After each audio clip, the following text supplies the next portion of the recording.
bergandengan tangan dalam satu kasih, bergandengan tangan dalam satu iman, saling mengasihi di antara kami, keluarga kerajaan Allah, keluarga kerajaan Allah, keluarga kerajaan Allah. Kami hendak bersyukur Tuhan buat kasih karunia-Mu untuk anak-anak yang Tuhan karuniakan dalam nikah rumah tangga kami. Kami hendak bersyukur buat orang tua mertua yang Tuhan berikan dalam kehidupan kami, yang Tuhan tolong kami sehingga kami pada hari ini ada sampai dengan hari ini. Semua karena anugerah-Mu. Kami berdoa Tuhan dalam ibadah pasutri pada malam hari ini, biarlah kiranya Tuhan kami dipenuhi kembali, dibaharui kembali Tuhan Yesus komitmen kami untuk memiliki keluarga yang kuat, keluarga yang berkemenangan di dalam menjalani hari-hari kami sebagai suami, sebagai istri, sebagai ayah, sebagai ibu. Tuhan Yesus, Engkau yang berbicara kepada kami. Kami taklukkan hati dan pikiran kami kepada pikiran Kristus. Dan apabila ada orang kuat, mantra-mantra kegelapan penguasa di udara yang membuat hati kami gelisah dan membuat kami terikat atau apa saja, kami patahkan, kami hancurkan, kami perintahkan di dalam nama Yesus. Engkau tidak bisa menjamah setiap audiens pada hari ini dan ruangan ini dan pelayanan pada hari ini. Engkau berbicara dengan maksud-Mu, dengan hikmat-Mu Tuhan. Kami sambut firman-Mu Tuhan Yesus. Segala hormat kemuliaan bagi Tuhan. Dalam nama Yesus kami berdoa dan bersyukur. Amin. Saudara yang terkasih, pada hari ini tema yang kami sampaikan adalah Happy Wedding Anniversary, ya. Seri kedua, keluarga yang kuat dan berkemenangan. Mari kita akan baca kitab Maliaki pasal yang kedua ayat 10 sampai 16. Kita akan baca firman Tuhan ini dari kitab Maliaki pasal yang kedua ayat 10 sampai dengan 16. Tuhan memarahi Israel karena kawin campur dan perceraian. Ayat 10. Ayo kaum pria. Bukankah kita sekalian mempunyai satu Bapa? Bukankah satu Allah menciptakan kita? Lalu mengapa kita berjanji satu sama lain dan dengan demikian perjanjian dari moyang kita? Perempuan, yuk. Yehuda berkhianat dan perbuatan keji dilakukan di Israel dan di Yerusalem. Sebab Yehuda telah menajiskan tempat kudus yang dikasihi Tuhan dan telah menjadi suami anak perempuan Allah asing. Biarlah Tuhan. Yuk yang pria, ayo sama-sama. Biarlah Tuhan melenyapkan dari kemah-kemah Yakub segenap keturunan orang yang berbuat kejian, sekalipun ia membawa persembahan kepada Tuhan semesta alam. Dan inilah yang kedua yang kamu lakukan. Kamu menutupi mezbah Tuhan dengan air mata, dengan tangisan dan rintihan. Oleh karena ia tidak lagi berpaling kepada persembahan dan tidak berkenan menerimanya dari tanganmu. Dan kamu berkata, oleh karena apa? Oleh sebab Tuhan telah menjadi saksi antara kau dan istri di masa mudamu yang kepadanya engkau telah tidak setia, padahal dialah teman sekutumu dan istri seperjanjianmu. Bukankah Allah yang esa menjadikan mereka daging dan roh? Dan apakah yang dikehendaki kesatuan itu? Keturunan ilahi. Jadi jagalah dirimu dan janganlah orang tidak setia terhadap istri dari masa mudanya. Sama-sama. Sebab aku membenci perceraian, firman Tuhan Allah Israel. Juga orang yang menutupi pakaiannya dengan kekerasan, firman Tuhan semesta alam. Maka jagalah dirimu dan janganlah berkhianat. Haleluya. Saudaraku yang terkasih di dalam nama Tuhan Yesus, ini adalah seri kedua dalam topik bahasan tentang keluarga dengan judul yang sebulan yang lalu adalah keluarga yang kuat dan berkemenangan. Dan malam ini saya beri judul namanya Happy Wedding Anniversary, ya. Saudaraku, setiap kali saya perhatikan atau mungkin ketika kita berulang tahun pernikahan, saudara, orang akan mengatakan apa, saudara? Happy Wedding Anniversary. Setiap tahun itu, ya kan? Kalau misalnya di Facebook akan lebih jelas lagi. Happy Wedding Anniversary. Selamat atas berbahagia, kayak gitu ya. Selamat berbahagia, sukacita, menikmati ulang tahun pernikahan, kan itu. Benar nggak, saudara? Ya, nah, di dalam ketika kita juga akan membentuk pernikahan, kita juga mempunyai harapan-harapan yang demikian. Benar nggak, saudara? Apakah saudara ketika saudara akan menikah, saudara punya cita-cita tidak memiliki pernikahan yang bahagia? Ada di sini yang tidak punya, yang punya cita-cita nanti kalau aku menikah maunya nggak usah bahagia, biarin. Saya pikir nggak ada gitu ya, ya saudara ya. Bahkan itu kalau ada orang yang mau menikah itu nunggu-nunggu waktunya itu, hitung hari kan gitu ya. Waduh, nggak tahan untuk bisa cepat-cepat menikah. Nah, saudara, mari kita akan lihat ternyata saudara di statistik ya, buku statistik Sumatera Utara ya, bukan Sumatera Utara aja, se-Indonesia. BPS, Badan Pusat Statistik, itu ada penelitiannya setiap tahun ya, untuk melihat provinsi mana di Indonesia yang paling bahagia. Ya. Dan kebahagiaan itu dilihat dari 3 poin yang mereka perhatikan, yaitu dari yang pertama adalah bagaimana keluarga itu punya kepuasan hidup. Dalam segala hal ada kepuasan hidup. Yang kedua, perasaan-perasaan yang timbul setiap hari. Bahagiakah? Atau lebih banyak sungut-sungutnya, lebih banyak marah-marahnya, ya, perasaan-perasaan. Dan yang kemudian yang ketiga, ternyata bahagia itu ditentukan poin yang ketiga, dampak. Ya. Ternyata saudara, kita akan bahagia kalau kita bisa bermakna bagi orang lain. Kalau kita bisa bermakna bagi suami kita bisa bermakna bagi anak-anak kita bisa bermakna bagi istri kita dan sebagainya. Dan apakah saudara lihat di situ ada 10 provinsi ya, BPS ini data tanggal 27 bulan 12 2021. Jadi sangat dekat ya, tinggal 3 bulan terakhir ya. Hasil dari Badan Pusat Statistik Indonesia, indeks kebahagiaan ya. Ternyata saudara, yang paling bahagia itu Maluku Utara. Kemudian Kalimantan Utara, Maluku, Jambi, Sulawesi Utara, Kepulauan Riau, Gorontalo, Papua Barat, Sulawesi Tengah, Sulawesi Tenggara. Sumatera nggak ada ya? Sumatera kok nggak muncul? Jawa juga nggak ada ya? Betul. Ya, Kalimantan juga, Kalimantan ada, Kalimantan Utara, Kaltara, ya. Coba lihat dulu pasangan kiri dan kanan tetangga. Wajahnya sedang bahagia atau enggak? Tanya dulu, kok bahagia enggak? Dengar dulu. Ya. Ternyata itu saudara ya. Dan ini setiap tahun dilakukan. Ini hasil yang di 2021, saudaraku. Nah, saudara, dikatakan di situ ya, ternyata saudara, provinsi yang paling bahagia itu ada di luar Jawa.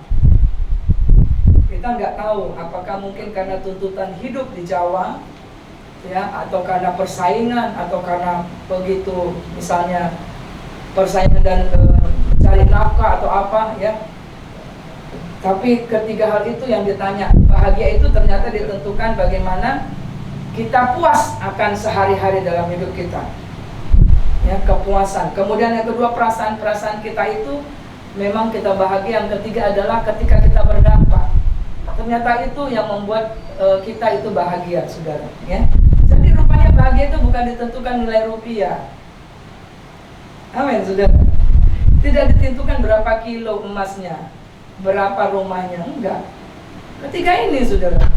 Perasaan-perasaan berarti emosi-emosi di situ ya. Berbicara emosional, emosi-emosi kemudian berbicara tentang kita bisa berperang nggak sama orang lain. Ternyata itu, saudara. Apakah, maksudnya begini, apakah kehadiran kita itu bermakna bagi suami kita? Bermakna nggak bagi istri kita? Bermakna nggak bagi anak-anak kita? Kalau misalnya kita ada misalnya tugas luar kota, apakah anakmu akan bilang, Mama kapan pulang? Papa kapan pulang? Padahal baru berangkat, ya kan? Atau nggak pulang-pulang, nggak ditanya-tanya. Wah, itu gawat, berarti kita nggak berdampak, ya kan? Ternyata mamanya nggak buat apa-apa, papanya nggak buat apa-apa, nggak ada kedekatan emosional, ya, saudaraku. Coba kita tes dulu, tes gitu ya. Karena kemudian kita akan lihat, saudara, ya, indeks kebahagiaan berdasarkan status perkawinan. Coba saudara lihat ya, statistiknya itu. Yang di bawah itu, coba tampilkan statistiknya. Yang di bawah itu adalah cerai hidup. Coba yang di bawahnya. Ya, angka cerai hidup, status kebahagiaannya ternyata kecil, saudara. Jadi ternyata orang yang cerai, yang milih cerai nggak bahagia. Yang di bawah itu, saudara lihat, nggak kelihatan ya? Yang paling bawah itu cerai hidup. Yang di atasnya cerai mati. Ternyata orang yang ketika ada kemulut-kemulut dalam rumah tangganya, dan itu juga hasil survei, dia tetap bertahan, tetap fight, saudara, itu lebih bahagia sampai mati daripada yang cerai hidup. Nah, ini statistik, saudara. Kemudian yang menikah, saudara, lebih bahagia lagi. Walaupun kadang kita sering berantem juga ya. Tapi ternyata, saudara, ketika ada satu pasangan yang pergi, baru teringat dia, waduh, biasanya kami sering begini. Yang bahagia, yang menikah itu ternyata bahagia walaupun banyak gelombang-gelombang, saudara, banyak tantangan, banyak ujian-ujiannya. Dan saudara lihat di sini, ternyata yang lebih bahagia yang belum menikah. Yang raja. Jadi ini sedikit aneh ya, saudara ya. Ketika kita belum menikah, orang tua akan bilang, cepatlah kau menikah anakku. Orang tua akan merasa lebih wibawa kalau dia sudah gendong cucu, kan gitu ya. Bahkan kalau dia sudah meninggal apa? Ada saur matua, ada sari matua, kan gitu ya. Kalau sari matua anaknya sudah menikah semua, kan gitu. Ada kebahagiaan rasanya. Angan-angan yang kita pikirkan waktu kita sebelum menikah, kan gitu, barulah kita lihat ya kan. Kita baru tahu, saudara, bahwa misalnya suami itu, ya, saudara yang tadinya waktu lajang bisa tidur nyenyak, sekarang saudara mendengar musik. Setelah kenapa kebahagiaan waktu lajang dengan menikah lebih bagus di waktu lajang? Kenapa kira-kira menurut saudara? Karena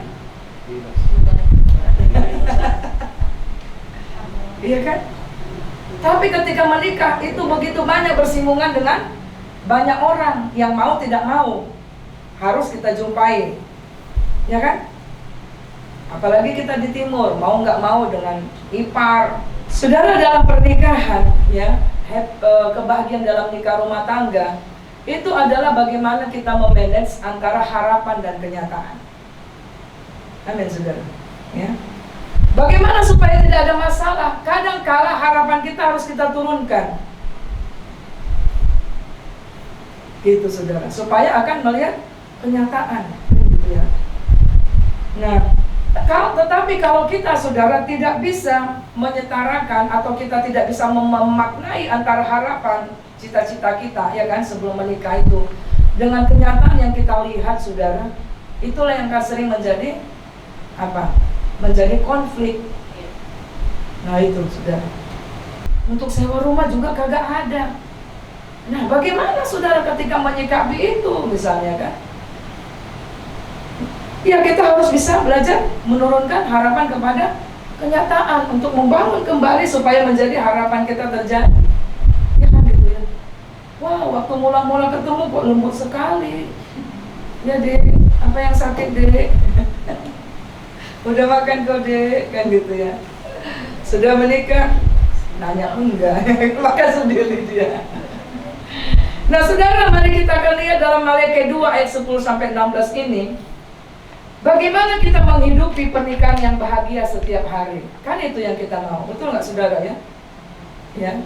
Ketika kita diucapkan selamat ya, selamat bahagialah, ketika mengalami ulang tahun pernikahan, hati saudara gimana saudara? Ketika disebutkan, wah iyalah biar aku bahagia. Terus saya selalu bilang misalnya semakin saling melengkapi, saling mengasihi, saling peduli ya satu dengan yang lain. Nah, kita belajar hanya 2 prinsip saja sebenarnya saudara dalam Alkitab, supaya kita memiliki pernikahan keluarga yang bahagia setiap hari. Ya, yaitu yang pertama kita lihat di dalam Maleakhi 2 ayat 10. Yang tegas sekali Tuhan bilang apa saudara? Allah membenci pengkhianatan. Sama-sama yuk.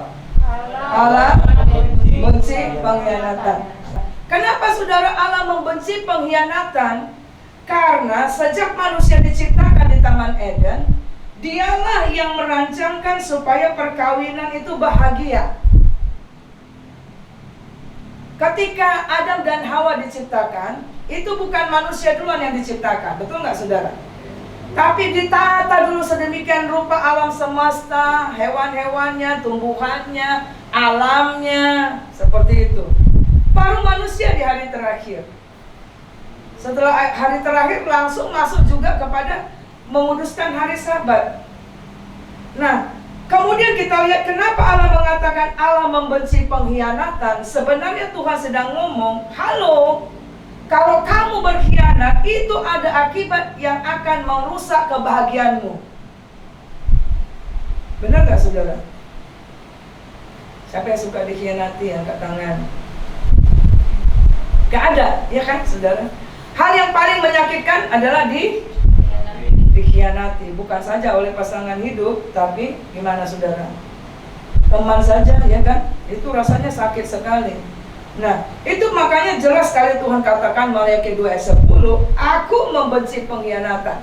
Nah, saudara, kenapa saudara? Pengkhianatan itu berbicara ketidaksetiaan. Tidak setia kita kepada pasangan kita. Tidak setia kita, tidak kuat kita mengalami ujian-ujian cinta kita, saudara. Kemudian di situ berbicara juga tidak ada sehati sepikir dan tidak ada kesatuan tentunya, ya. Orang yang berkhianat itu pasti tidak akan setia, saudara. Orang yang berkhianat pasti dia tidak akan sepaham sama pasangannya, tidak sehati sepikir. Karena dia pikir begini, berantem aja. Kalau yang di luar sana apa yang kukatakan iya saja, padahal dia nanti belum tahu, ya kan saudara. Nah, ketika kesetiaan dibalas pengkhianatan, waduh itu seperti luka yang dikasih jeruk nipis. Seperti itu. Nah, tadi saya sebutkan bahwa Tuhan membenci pengkhianatan adalah karena yang berikutnya mengingatkan kita bahwa kalau kita melanggar apa yang Tuhan bilang jangan mengkhianat, tapi kita berkhianat, maka kita akan menanggung resikonya. Apa saudara? Ya. Jadi jangan saudara pikir yang namanya berselingkuh itu ya CLBK atau ya apa saja itu ya saudara itu bahagia. Enggak saudara. Semua itu pasti akan takut, deg-degan dia. Kapan nih ketahuan? Enggak pernah tidur dia itu ya saudara. Nah, yang pertama kita lihat di sini ya, bahwa ketika berkhianat di dalam Maleakhi tadi disebutkan bahwa kita menajiskan perjanjian. Sama dengan ketika orang berkhianat kepada Allah yang lain, Baal yang lain, itu yang disebutkan tadi dalam kitab Maleakhi. Tuhan bilang kamu menajiskan perjanjian antara aku dengan engkau. Nah, di dalam pernikahan begitu juga. Kalau kita berkhianat, sebenarnya kita saudara? Menajiskan perjanjian waktu nikah itu, saudara. Kita anggap sepele. Nah, dan juga disebutkan menajiskan tempat kudus. Menajiskan lembaga pernikahan. Menajiskan keluarga kita sendiri. Dan ketika itu terjadi, saudara, maka roh Allah akan undur, saudara.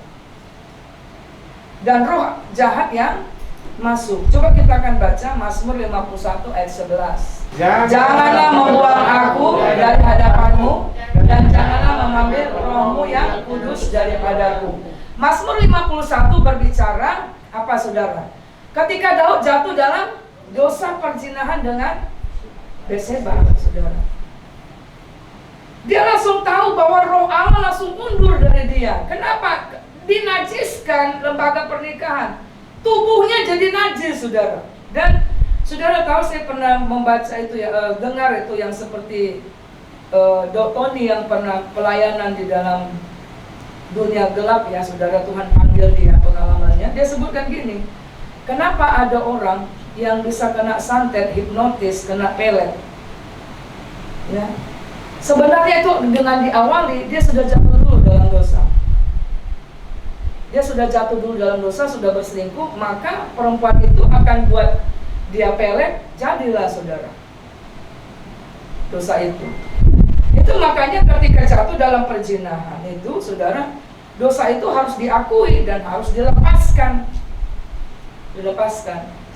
Ya. Bahkan nanti kita akan lihat bahwa kasih nanti, saudara, ya. Nanti kita akan lihat sedikit berikutnya, saudara. Ketika ke pasangannya itu mengasihi dia, saudara, itu akan bisa memulihkan dia. Kita lihat dalam poin yang berikutnya. Nah, yang berikutnya Ibrani 13 ayat 4. Yuk kita baca yuk. Ibrani 13 ayat 4 berkata dalam slide berikut, hendaklah kamu semua penuh hormat terhadap perkawinan, dan janganlah kamu mencemarkan tempat tidur, sebab orang-orang sundal dan pezina akan dihakimi Allah. Jadi saudara, pengkhianat itu yang mencemarkan, tidak menaruh hormat terhadap perkawinan, dikatakan yang mencemarkan tempat tidurnya, berbicara berkhianat, itu adalah orang-orang sundal dan pezina. Itu pasti akan mengalami dihakimi oleh Allah. Ya, itu firman-Nya. Makanya Tuhan bilang, aku membenci pengkhianatan. Karena Tuhan sudah melihat konsekuensinya, saudara. Nah, ketika kita berkhianat, maka sebenarnya kita sudah di luar Tuhan. Sama seperti Saul, ketika dia berkhianat kepada Tuhan, dia akhirnya masuk kepada apa? Mencari roh-roh peramal, ya, pemanggil arwah. Nah, yang ketiga berikutnya adalah, kenapa Tuhan katakan aku membenci pengkhianatan? Karena saudara, pengkhianatan itu akan menjadi jerat bagi orang yang berkhianat. Ya, menjadi masalah baru yang timbul, saudara. Coba perhatikan, saudara. Nikah rumah tangga, misalnya ada yang salah satu selingkuh, itu menimbulkan masalah baru nggak? Iya, pasti. Menimbulkan masalah baru pasti. Bagi yang mengkhianati, ada masalah baru nggak sama dia? Ada. Apalah? Yang berselingkuh misalnya suami, apakah nanti akan menjadi jerat bagi dia? Hah? Atau hanya masalah itu hanya timbul bagi yang dikhianati? Gimana, saudara? Coba nih, coba ngomong. Menurut saudara gimana? Sama-sama. Hah? Sama-sama. Oke, ya. Jerat bagi dua-dua, kan gitu ya. Makanya kita lihat statistik tadi bahwa orang yang cerai hidup itu bahagianya kecil kali. Walaupun dia ketawa-ketawa, sebenarnya dalam hati nggak bahagia. Anak-anaknya walaupun sepertinya happy, sebenarnya nggak bahagia. Akan berdampak nanti ke masa depannya. Ketika dia akan memilih jodoh, ada yang takut menikah. Karena dia melihat, aduh, orang tuaku nggak bahagia, nggak mau aku. Ya kan? Waduh, bapakku mukulin mamaku, kan gitu ya. Jadi benci dia sama laki-laki dan sebagainya. Tetapi bagi yang mengkhianati, ada kasus juga begini, saudara. Jadi ada seorang bapak itu ya, seorang bapak, dia bagus sekali, saudara, karirnya juga bagus. Tapi satu kali dia tergelincir, saudara. Dan itu sebenarnya dosanya sudah lama, 20 tahun yang lalu misalnya. Tetapi akhirnya ketahuan. Karena selama 20 tahun itu nggak ketahuan. Ada anaknya ya, nggak ketahuan. Tapi karena anaknya itu sakit, akhirnya dia nggak mau datang kepada rumah suaminya. Dan di situ istrinya tahu. Dan saudara tahu apa yang terjadi? Apa, saudara? Pasti istrinya marah, betul nggak? Ya, saudara. Jadi kasus yang lama itu akhirnya balik lagi dan dia tergoncang, saudara. Dia memilih antara yang mana, saudara. Dan pasti kita lihat, saudara, yang dikhianati maupun yang mengkhianat sama-sama membawa air mata, sama-sama membawa tangisan dan rintihan. Kenapa? Orang yang berkhianat ada tembok pemisah di antara mereka. Kalau ada tembok, nggak pernah kita bahagia, betul nggak, saudara? Nggak pernah bahagia kita, ya. Nah, makanya dikatakan gini, Amsal 11 ayat 6. Amsal 11 ayat 6 berkata gini, orang yang jujur dilepaskan oleh kebenarannya, tetapi pengkhianat tertangkap oleh hawa nafsunya. Nah, makanya Tuhan bilang pengkhianatan itu janganlah kamu lakukan. Artinya Tuhan sudah ngomong, bahkan judulnya tadi sudah ngomong jelas, ya. Kalau kita ingin mempunyai pernikahan yang bahagia, yang pertama adalah jangan lakukan pengkhianatan, atau coba pikir-pikir pengkhianatan. Tetapi ada satu survei, saudara, bahwa ini harus hati-hati juga bagi kaum pria. Di tengah parubayanya, rata-rata dikatakan, saudara, ya, statistik itu dikatakan bahwa laki-laki itu akan sudah bosan dia. Jadi aura dia untuk mengejar sudah nggak ada lagi. Laki-laki itu ada jiwa hunter. Tapi karena dia sudah dapat, saudara, dan sudah dalam ini, bisa masa itu kalau tidak di handle dengan baik, bisa akan rawan kepada perselingkuhan. Ya. Nah, pengkhianatan Tuhan bilang juga aku membenci. Kenapa? Karena akan sukar dipulihkan. Dan biasanya, saudara, akan apa, saudara? Akan ada penyesalan. Orang yang melakukan selingkuh juga biasanya dia akan menyesal, tapi terlambat. Sama seperti Daud, kan, saudara? Dia menyesal juga, ya kan? Nah, Amsal 18 ayat 19 berkata begini. Ada, saudara bisa baca itu? Yang kita baca. Saudara yang dikhianati lebih sulit dihampiri daripada kota yang kuat, dan pertengkaran adalah seperti palang gapura sebuah puri. Itu makanya kalau ada orang yang dalam dia menikah mengalami pengkhianatan, biasanya bisa pulih, bisa, tapi lambat dan sukar. Firman Tuhan sudah bilang sulit dihampiri. Orang yang dikhianati itu, saudara, suka dipulihkan. Makanya juga kita dalam bersahabat jangan mengkhianati. Itu yang paling sedih. Amin, saudara. Ya. Nah, yang kedua, saudara, kita lihat di sini, Maliaki 2 ayat 16 adalah jelas sekali dikatakan Allah membenci yang namanya perceraian. Kalau saudara bilang, waduh, udah nggak cocok kan gitu, ya. Ketika orang bertanya, kenapa bercerai? Selalu ngomongnya gimana? Udah nggak cocok lagi. Terus waktu mau menikah, ya kan Pak Hendri, ya, yang nggak cocok pun dicocok-cocokkan, kan gitu. Masih kenal, apa dek kesukaanmu, kan gitu. Aku suka makan mie lah bang. Ih, sama kita ya. Pas sekali. Terus apa lagi? Aku suka jalan-jalan. Wih, sama kita, kan gitu, ya. Padahal nanti setelah menikah memang sama-sama suka jalan-jalan, tapi satu jalan-jalannya suka ke gunung, satu ke pantai. Jalan-jalan. Kan gitu, saudara. Kenapa kita bisa mencocokkan diri sebelum menikah, tapi setelah menikah kita bilang enggak cocok, tapi cekcok. Cocok jadi cekcok, ya, saudara. Nah, ini ada survei lagi, saudara. Survei tahun 2017, ya, 2017. Ada berbagai alasan perceraian di Indonesia. Dan ternyata yang paling kecil itu adalah karena zina. Jadi saya sebutkan, ya, zina yang paling atas itu. Belum. Zina yang paling kecil di atas. Kemudian yang kedua, mabuk. Ketiga, madat. Madat itu tahu, saudara? Apa itu? Kayak narkoba lah, ya, madat. Kemudian judi. Lalu meninggalkan salah satu pihak. Jadi yang satu pergi gitu aja. Kemudian ada di sini dikatakan poligami.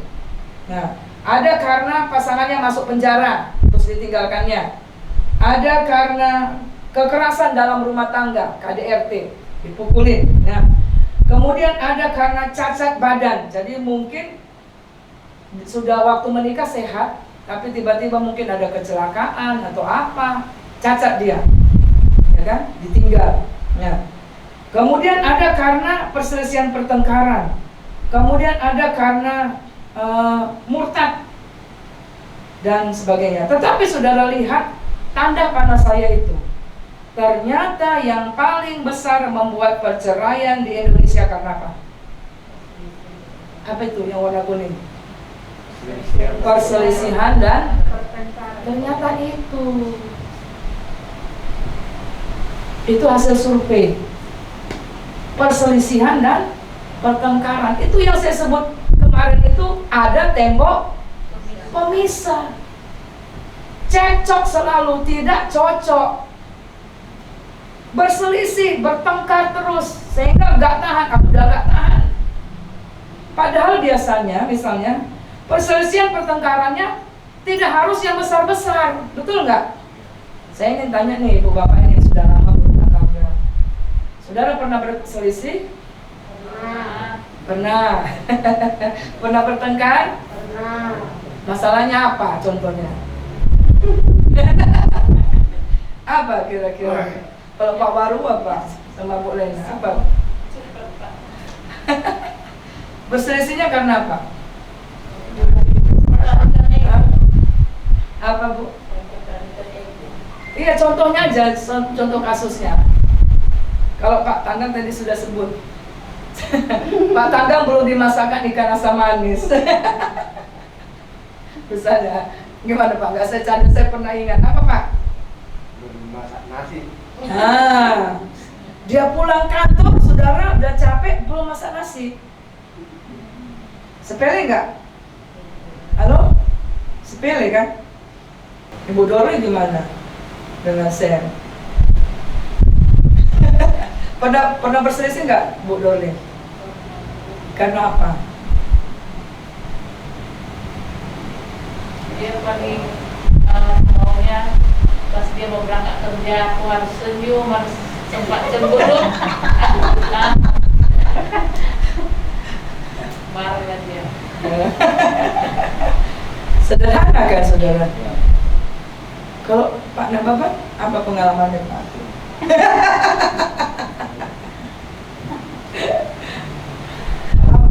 Sila ya. Iya. Mengambil sesuatu harus kembali pada tempatnya. Saya paling sering tidak kembali pada tempatnya. Iya, sehingga dicari-cari barang yang mana kan gitu ya. Langsung saya dicari, pasti nih begini. Nah, lihat saudara kan, apa perselisihan kita, pertengkaran kita, hal yang sepele. Tapi ternyata saudara, kalau kita ngerti survei ini, itu pula penyebab terbesar bercerai. Ya, saudara. Makanya kemarin saya bilang bahwa itulah yang disebutkan itu ada tembok. Makanya slide berikutnya adalah ada 5 dikerucutkan dari begitu banyak. Di top 5 penyebab perceraian itu masih juga ditampilkan yang pertama. Lihat, perselisihan dan pertengkaran. Baru yang kedua, masalah ekonomi. Ya. Baru yang ketiga, meninggalkan salah satu pihak. Keempat, KDRT. Kelima, dihukum penjara. Tetap yang nomor 1, perselisihan, pertengkaran, dan itu akan berefek kepada nomor 3, meninggalkan pasangannya. Jadi banyak orang yang bercerai bukan kadang bercerai hukum, ditinggalkan gitu aja, nggak pulang-pulang dia, nggak jelas. Ya, nomor 5 dihukum penjara. Nah, saudaraku yang terkasih dalam nama Yesus, bukankah itu semua adalah ujian-ujian kesetiaan, ujian-ujian cinta, kan gitu ya? Kita pikir bahwa perceraian itu adalah sesuatu yang besar sekali karena ada masalah, ternyata enggak.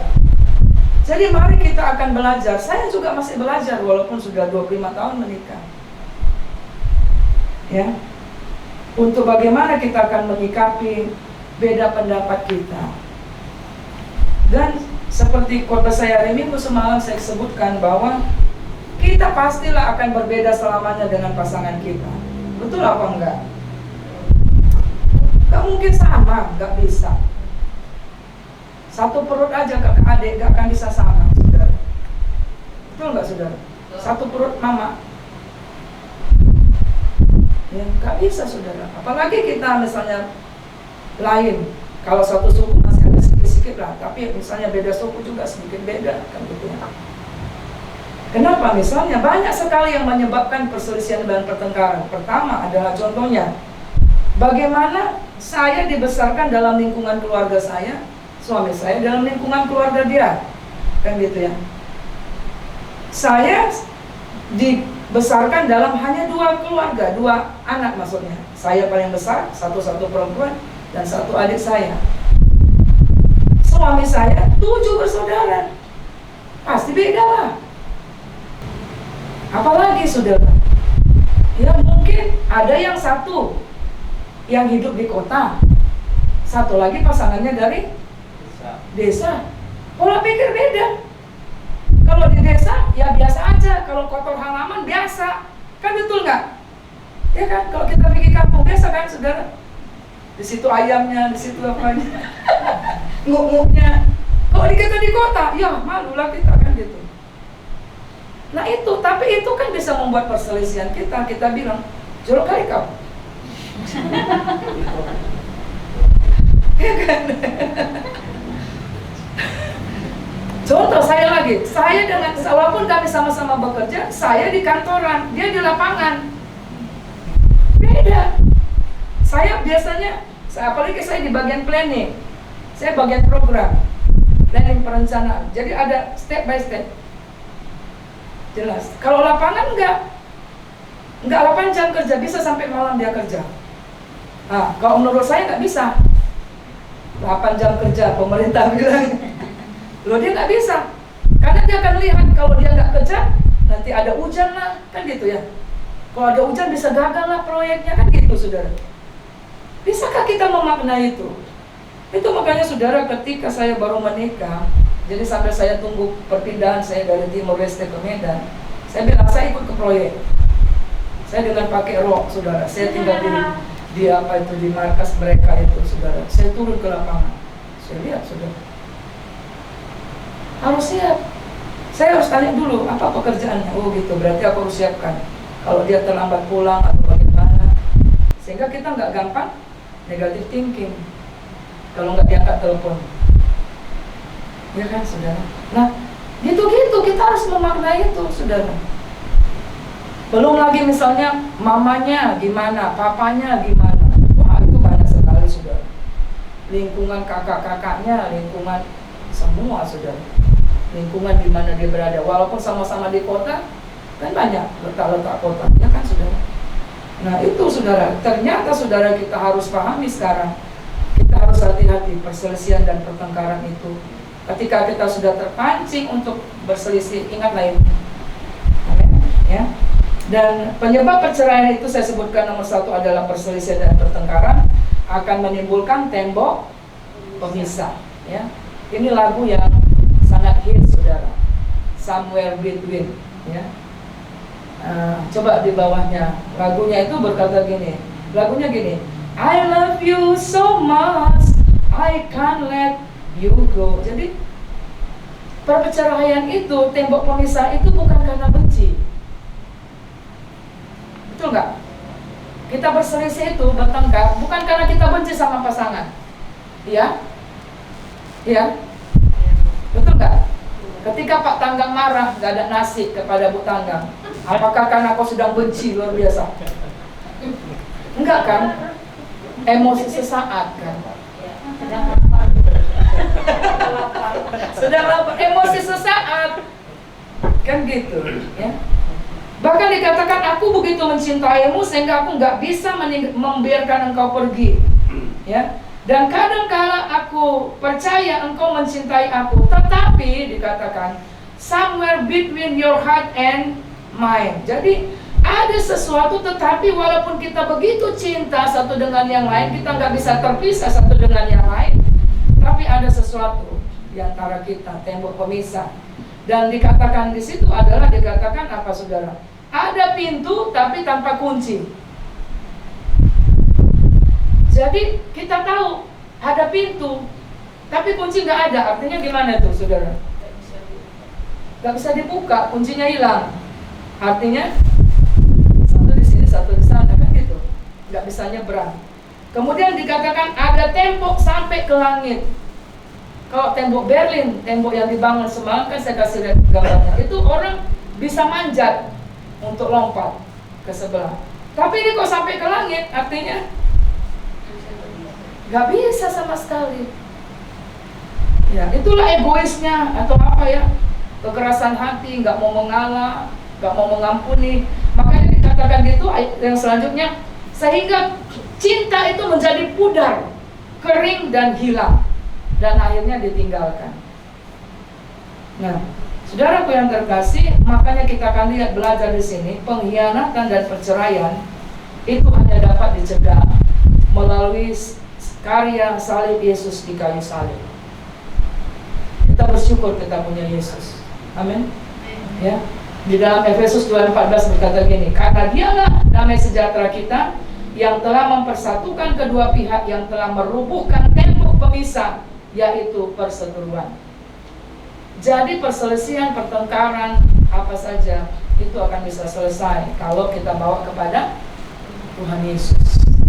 Jangan saudara korup berkelahi, saudara ambil polisi, ambil pengacara, bukan tambah baik saudara, tambah ruwet.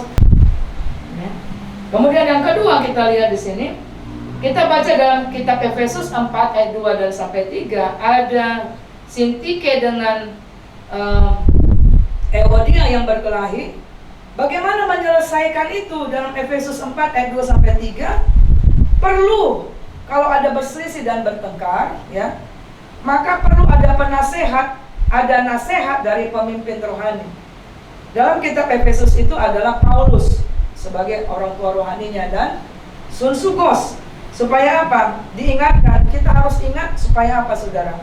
Jangan sampai kita sudah melayani demikian hebat, kita sudah menjalani pernikahan tapi putus di tengah jalan, dan terutama jangan sampai nama kita dihapus dari kitab kehidupan. Ya. Kemudian yang keempat adalah Filipi 4 ayat 4, saudara pasti tahu kan? Luar kepala apa? Bersukacitalah. Sekali lagi kukatakan, bersukacitalah. Kenapa ayat itu dibacakan, dituliskan? Ya, saya akhirnya baru ngerti kenapa Paulus mengatakan di Filipi 4 ayat 4 itu di dalam perikop perselisihan, pertengkaran. Kalau saudara akan baca dalam kitab Filipi 4 itu, judulnya itu adalah pertengkaran, tidak ada sehatian saudara. Maka di ayat 4 Paulus bilang bersukacitalah senantiasa. Sekali lagi kukatakan bersukacitalah. Itu dimunculkan pada saat dia sedang berbicara ingin menyelesaikan perselisihan antara Sintike dengan Euodia. Maksudnya apa saudara? Kelola hati supaya tetap bersukacita senantiasa. Ketika kita berselisih dan kita akhirnya terpancing untuk sungut-sungut, kondisi tambah baik atau tambah runyam saudara? Tambah runyam, gak menyelesaikan. Tapi ketika kita bersukacita, ya, Amsal 17 ayat 2 dikatakan hati yang gembira adalah obat yang manjur. Maka sukacita itu mengobati hati dan tetap dikatakan tidak mengeringkan tulang, akan kita membuat semangat. Macam mana pula saudara? Bisa nggak saudara kasih contoh? Kita bisa kelola hati tetap bersukacita ketika kita berselisih. Gimana itu saudara? Kita berselisih tapi kita akan kelola hati kita untuk jangan sampai kita terpancing emosi, tapi kita tetap bersukacita. Apa yang akan kita buat? Kita mungkin akan bisa lihat kebaikan dia. Kenapa engkau memilih dia menjadi suamimu? Kenapa engkau pilih dia menjadi istrimu? Sehingga kita akan katakan, ya kan, dia bapak bagi anak-anak kita. Aku akan tetap bersukacita. Kan itu yang menjaga hati kita, kan gitu. Yang keempat adalah Filipi 4 ayat 5. Dikatakan hendaklah kebaikan hatimu diketahui semua orang. Nah, maka yang keempat ketika kita berselisih bertengkar dan menghindari perpecahan adalah tetap lakukan kebaikan hatimu. Menjaga kasih tetap menyala adalah memenangkan pernikahan. Nah, ini saya tadi sudah sungkil sedikit dari yang di atas. Saudara, tadi disebutkan di atas, saudara, yang tadi perdukunan tadi. Tetapi saudara, itu kan ada diterangkan oleh firman Tuhan kan? Lakukan dengan segenap hati kita, ya. Mother Teresa bilang gini, Mother Teresa, bila engkau baik hati, bisa saja orang lain menuduhmu punya pamrih. Tapi bagaimanapun berbaik hatilah. Bila engkau jujur, mungkin saja orang lain akan menipumu. Tapi bagaimanapun berbuatlah jujur. Kebaikan yang engkau lakukan hari ini mungkin saja besok sudah dilupakan orang. Tapi bagaimanapun berbuat baiklah. Bagaimanapun berikan yang terbaik dari dirimu. Pada akhirnya engkau akan tahu bahwa ini adalah urusan antara engkau dengan Tuhanmu. Itu bukan urusan antara engkau dengan mereka.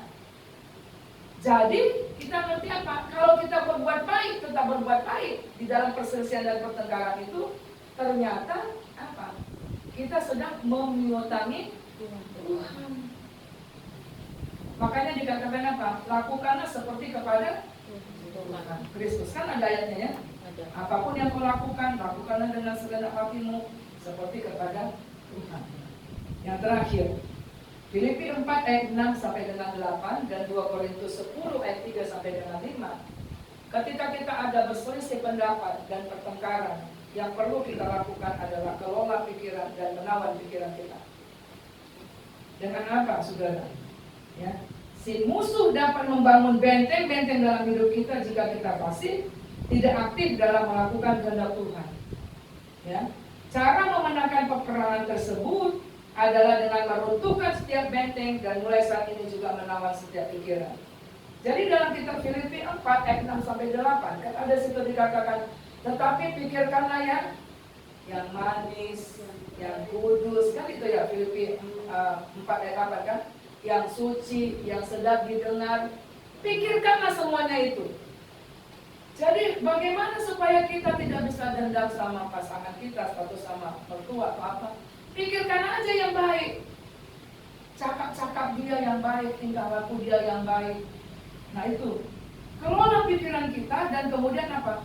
Tawan pikiran kita. Atau dikatakan dalam 2 Korintus 10 ayat 3 sampai 5, sesuatu yang ketika sudah mulai menyulut emosi kita, maka kita katakan, kami patahkan, kami rubuhkan. Kami ada di dunia, tapi kami tidak berjuang dengan cara dunia. Kami patahkan, kami rubuhkan tembok-tembok yang dibangun oleh keangkuhan manusia. Perselisihan pertengkaran tidak akan selesai karena ada tembok keangkuhan. Dan Paulus mengajarkan dalam 2 Korintus 10, kita harus rubuhkan. Harus kita rubuhkan. Ya, puji Tuhan. Nah, jadi saudara, bagaimana kita akan memiliki nikah rumah tangga? Dalam Maliaki ini sangat dua saja, saudara. Yang pertama jangan, yang pertama jangan, yang kedua jangan bercerai. Itu aja sudah. Jangan mengkhianat, jangan bercerai. Kalau kita masuk di situ, ya nggak akan pernah bahagia. Jadi hasil survei dikatakan orang yang bercerai itu sedikit kali kebahagiaannya. Walaupun dia nanti nikah lagi, ya, dia nikah lagi dia tidak akan mengalami kebahagiaan.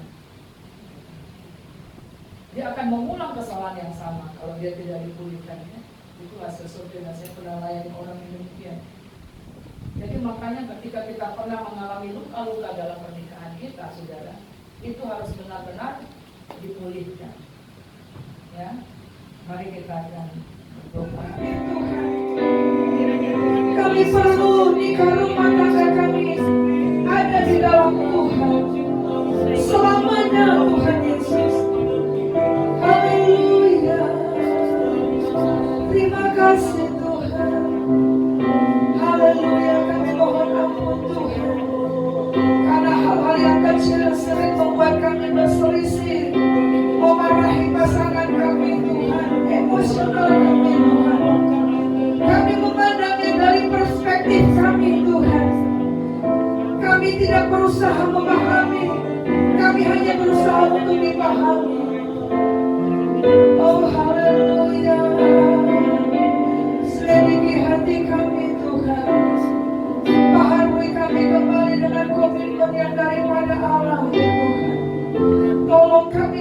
pegangan tangan sehati sepikir sampai akhir kehidupan kami. Apapun tantangan yang kami alami bersama dengan anak-anak keluarga yang Tuhan telah persatukan, ketika ada Tuhan dalam keluarga kami, maka Tuhan Yesus, baik perselisihan, perbedaan, pertengkaran, atau apa saja, semua Tuhan Yesus akan bisa diselesaikan. Kami percaya Tuhan, Engkau memberkati setiap nikah rumah tangga dari saudara-saudara kami, dari jemaat Tuhan, pelayan Tuhan di tempat ini. Setiap hari akan lebih baik Tuhan. Setiap hari kami semakin mencintai pasangan kami.